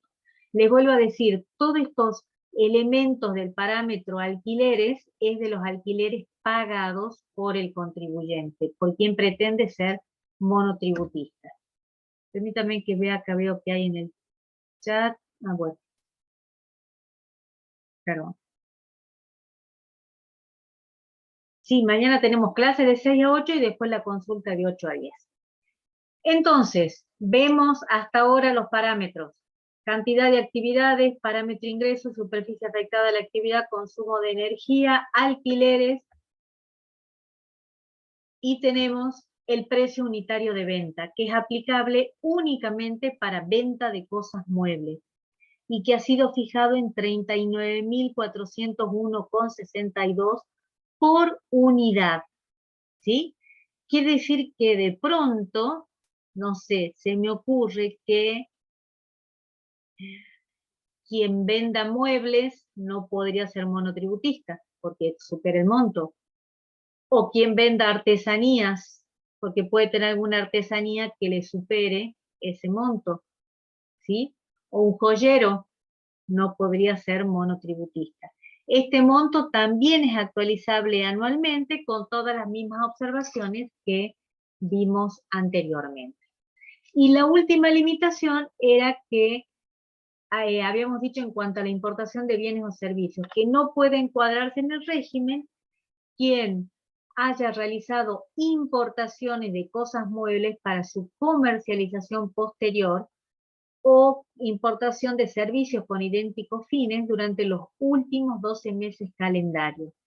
Pero sí está admitida la importación de bienes para la elaboración de cosas muebles o para la prestación de servicios con idénticos fines. Por ejemplo, bueno, la importación de insumos. Eso sí está admitido, no está incluido dentro de la limitación. ¿Sí?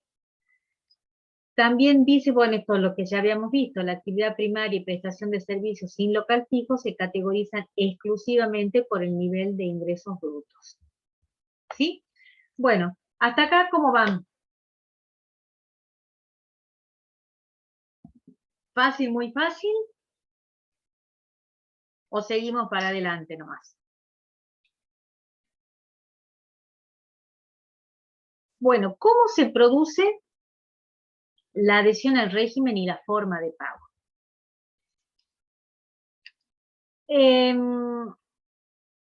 Veamos de manera genérica. Lo primero que hay que hacer es pedir quit y clave fiscal, de acuerdo al procedimiento del RG10. Hoy se puede hacer a través de la aplicación MiAFIP.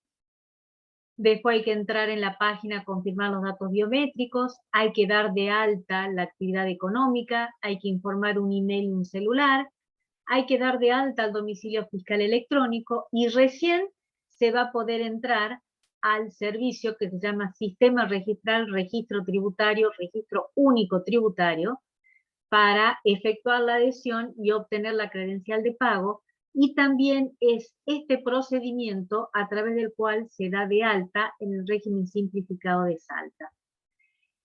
En el caso de condominios, ¿se acuerdan que dijimos que ya no es el condominio el sujeto monotributista, sino cada uno de los condóminos? Pero hay que vincular cada condomino con el condominio, por lo tanto, previamente hay que solicitar la quit del condominio. Y después cada condomino va a realizar la adhesión desde el portal de monotributo y tiene que informarse el porcentaje de participación en el condominio y los datos identificatorios de todos los condóminos. ¿Sí? Entonces, cada uno de los condóminos tiene que adherir en forma individual por todas las locaciones del mismo condominio. ¿Sí? Esto está previsto también en la misma resolución. ¿En qué consiste? El monotributo consiste en el pago de una cuota mensual hasta el día 20 de cada mes y desde el mes de adhesión y hasta el mes de renuncia o cese de actividades inclusive. En el mes en que se inician actividades, se puede pagar hasta el último día de ese mes y hay un servicio que se llama Cuenta Corriente de Monotributistas y Autónomos, CCMA, en la página web de la AFIP, que se entra con clave fiscal, donde está la cuenta corriente de cada uno de los monotributistas y se pueden generar también los volantes electrónicos de pago. ¿Cómo se paga esa cuota? Bueno, mediante transferencia electrónica de fondos, débito automático en tarjeta de crédito, débito en cuenta a través de cajeros automáticos, débito directo en cuenta bancaria, pago electrónico mediante tarjeta de crédito o débito, cualquier otro medio de pago electrónico admitido o regulado por el Banco Central. Y si uno paga el impuesto mediante débito directo en cuenta bancaria o débito automático en tarjeta de crédito, se descuenta una cuota al año siguiente. Es decir, supuestamente en el mes de marzo, si yo adherí al débito automático, ya sea en cuenta o en tarjeta de crédito, y cumplí con todos los pagos del año, por ejemplo, 2021, en el año 2022 me van a devolver una cuota por ser monotributista cumplidor. Bueno, resulta que nosotros nos sentamos con nuestro cliente, le explicamos, hicimos el detalle, bueno, La cantidad de actividades no superan las 3, los ingresos no le van a superar el máximo, la superficie afectada a la actividad es correcta, el consumo de energía eléctrica está ok, alquileres de vengados está bien, precio máximo unitario, no hace importaciones, perfecto. Le decimos a nuestro cliente, usted está en condiciones de ser monotributista, ¿sí? Entonces, pero para ser monotributista lo que hay son distintas categorías. Fíjense en que tenemos categorías en el monotributo que van desde la A hasta la K y que tienen distintos parámetros de ingresos brutos, de superficie, de energía eléctrica consumida y de alquileres de vengados anuales, ¿sí? Fíjense en que dice la norma, se considera correctamente categorizado cuando se encuadre en la categoría que corresponda al mayor valor de sus parámetros, debiéndose inscribirse en la categoría en la que no supere el valor de ninguno de los parámetros dispuestos para ello. Las categorías A H es para locaciones y prestaciones. Fíjense en que llega hasta los 2.600 pesos, 2.600.000 pesos. Y las categorías I, J y K son, es decir, hasta la categoría A, K pueden llegar los de venta de cosas muebles, ¿sí? Entonces, veamos con un ejemplo. Si supongamos que se trata de un contribuyente que tiene ingresos brutos por 1.200.000 pesos.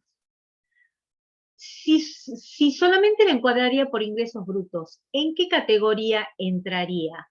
Bueno, entro a buscar, ¿dónde está el 1.200.000? El 1.200.000 está entre 1.060.000 y 1.400.000, es decir, que está en la categoría E. Ay, perdón, ahí dice F. No, está dentro. Tomen que sea en vez de 1.200.000, 1.600.000. Entraría en la categoría F. Ufa. ¿Sí? 1.600.000 en la categoría F. Dice que tiene como superficie afectada a la actividad 100 metros cuadrados. Bueno, ¿dónde están los 100 metros cuadrados? Está dentro de la categoría E, porque es superficie hasta. En función de los alquileres de vengados, 155.000. 155.000, ¿dónde lo encuadro? Lo encuadro dentro de la categoría C, ¿sí? Pero habíamos dicho que el artículo 8 dice, va a estar correctamente categorizado cuando se encuadre en la categoría que corresponda al mayor valor de sus parámetros. Y entonces, ¿cuál es el mayor valor de sus parámetros? Categoría F. Por lo tanto, debe encuadrarse en la categoría F. ¿Sí? ¿Qué es lo que muchas veces solíamos hacer? Decir, bueno, únicamente tengo en cuenta el ingreso bruto. No. Acá fíjense que está faltando otro parámetro, que es el consumo de energía. Si tengo una superficie afectada a la actividad y un alquiler de vengado, necesariamente tengo consumo de energía, ¿sí? Entonces, bueno, acá estaría faltando ese otro parámetro, pero bueno, para ejemplo del encuadramiento. Ahora, estoy iniciando actividades. ¿Y cómo hago para saber, cómo hago para ver en qué categoría entro? ¿Sí? Porque además la categoría que esté dada para ENAFIP, en el monotributo, es la que va a servir también para el régimen simplificado provincial. Y la norma nos hace una diferenciación según si la adhesión al régimen es antes del inicio de actividades o después del inicio de actividades. Y les pregunto, si soy responsable inscripto en el IVA, ¿puedo después pasar a ser monotributista? ¿Qué opinan ustedes? ¿Podría ser monotributista o no? Carolina dice que no. La respuesta es que sí. Yo puedo ser de responsable inscripto en el IVA, puedo pasar a ser monotributista en la medida que reúna todos los requisitos. ¿Qué requisitos?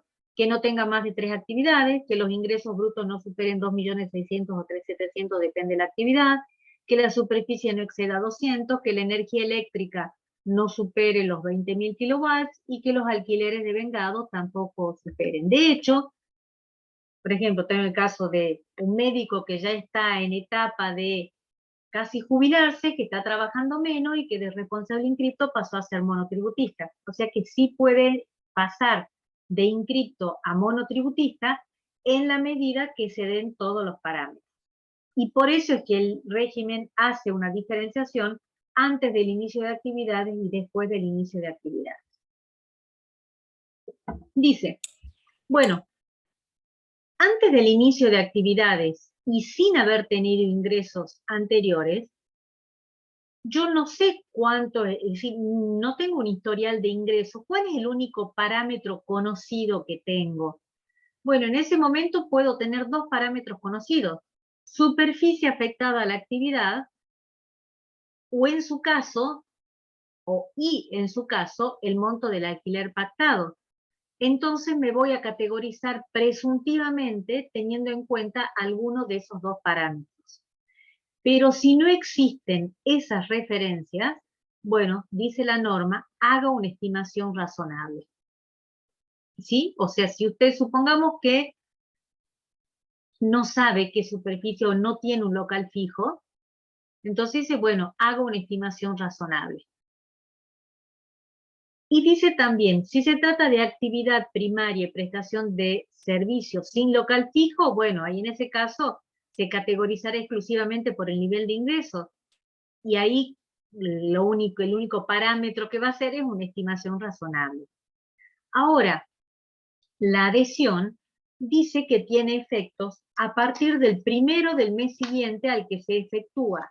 Supongamos que yo hoy, 30 de noviembre, hago mi adhesión al monotributo, va a tener efectos en principio a partir del 1 de diciembre. Pero cuando se trata de inicio de actividades, la adhesión puede tener efectos desde el momento en que se realice. Si yo, por ejemplo, el 15 de noviembre puedo iniciar actividades a partir del 15 de noviembre, o puedo inscribirme en el monotributo a partir del 1 de diciembre. El sistema da la opción a partir de cuándo uno quiere adherirse, el mes actual o mes siguiente, ¿sí? Pero esa categorización inicial no es estática, sino que transcurridos 6 meses hay que recategorizarse para ver si lo que uno estimó razonablemente o el alquiler, si uno está bien categorizado. Y entonces dice, transcurridos 6 meses, usted tiene que anualizar los ingresos brutos obtenidos, la energía eléctrica consumida, los alquileres devengados y pactados en el periodo, ¿sí? Pero esa anualización va a ser procedente cuando la finalización del periodo aludido coincida con la finalización del periodo semestral calendario. ¿Qué quiere decir en palabras más fáciles? Que la recategorización va a proceder solamente cuando el pequeño contribuyente haya desarrollado actividades como mínimo durante un semestre calendario completo. Los monotributistas tienen que hacer una recategorización semestral. Se hace en enero y en julio. Entonces, acá también, cuando inició actividades, también hay que hacer la recategorización en enero o en julio, porque es la finalización del semestre calendario. Si yo me doy de alta en el monotributo ahora en noviembre, ¿cuándo voy a hacer la primera recategorización? Recién la voy a hacer en julio. ¿Por qué? Porque recién transcurrió un semestre calendario completo. Si yo me di de alta en el mes de agosto del 2021, la primera recategorización la voy a hacer recién en julio del año que viene.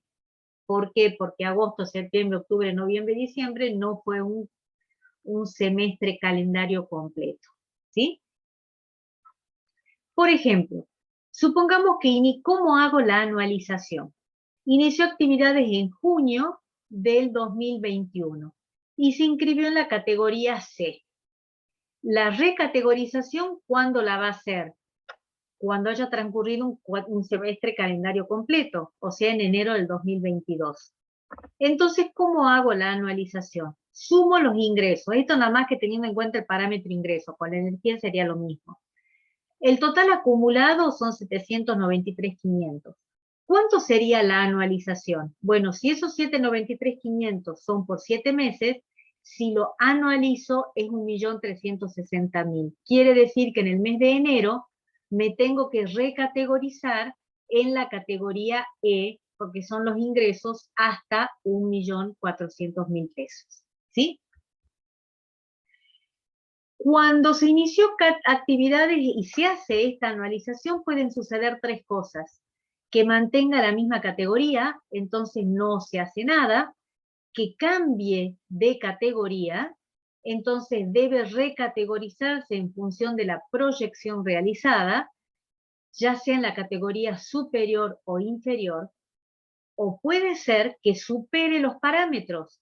Supongamos que acá en vez de ser 1.360.000 sea profesional y sea, no sé, 3 millones de pesos. Entonces, quiere decir que ahí quedaría excluido, ya no podía ser monotributista. Pero como el cálculo se hizo mediante una proyección, se categoriza en la última categoría que corresponda según la actividad desarrollada y está en expectativa hasta la próxima recategorización semestral. ¿Sí? Es como que le están diciendo, bueno, como fue una estimación, le estamos cuidando la vida hasta la próxima recategorización. Ahora, ese fue cuando no hubiera tenido ningún tipo de actividad antes, pero puede ser que haya tenido actividades con anterioridad y entonces hace una diferenciación la norma antes que hayan transcurrido 12 meses de inicio de actividad o habiendo transcurrido 12 meses o más desde el inicio de la actividad.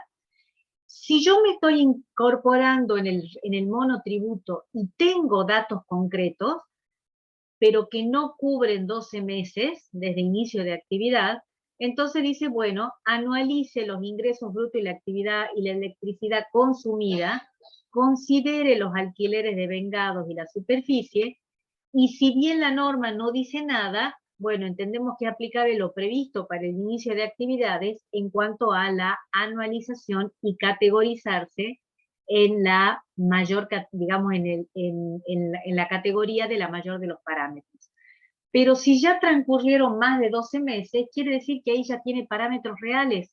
Entonces, en ese caso ya no tiene que hacer ninguna estimación, sino que considera los parámetros reales de los últimos 12 meses. Ahora, puede ser que el monotributista sustituya una o algunas actividades declaradas por una u otras comprendidas en el mismo. Y entonces, bueno, ahí va a resultar de aplicación lo previsto para inicio de actividades respecto de su nuevo o nuevas actividades. Supongamos que tenga prestación de servicio y en realidad lo que pase a hacer ahora sea venta de cosas muebles. Entonces, bueno, ahí tiene que considerarse como se hiciera inicio de actividades y ver en qué categoría quedaría ahora encuadrado. Ahora, si sustituye una actividad por otra, comprendidas dentro del mismo régimen, entonces, bueno, no es inicio de actividades, o sea, la incorporación de nuevas actividades o el mero reemplazo de las declaradas.